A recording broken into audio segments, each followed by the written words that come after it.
Anton Voil n'arrivait pas à dormir. Il alluma. Minuit 20.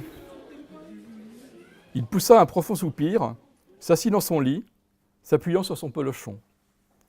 Il prit un roman, il l'ouvrit, il lut, mais il n'y saisissait qu'un imbroglio confus, il butait à tout instant sur un mot dont il ignorait la signification. Il abandonna son roman sur son lit, il alla à son lavabo, il mouilla un gant qu'il passa sur son front, sur son cou. Bon, il faudrait le relire et le relire et le relire jusqu'au moment où vous verriez qu'il n'y a pas une seule fois utilisé la lettre E. C'est un roman qui est utilisé qui est écrit sans une seule fois écrire la lettre E. Vous l'avez vu? Voilà. Alors ça se voit.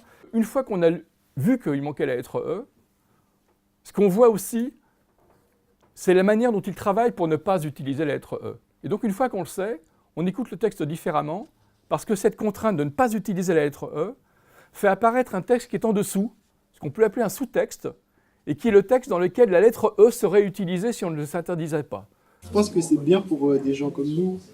On ne s'intéresse pas vraiment à ce genre de choses dans la vie de tous les jours. Toi, t'aimes bien lire? Ça m'arrive de temps en temps. Tu lis quoi en vrai? Franchement, je lis, mais franchement, je lis plutôt des mangas, des BD.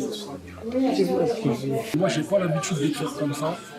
Quand j'écris un texte, par exemple, je vais avoir l'habitude d'écrire seulement avec des rimes. En fait.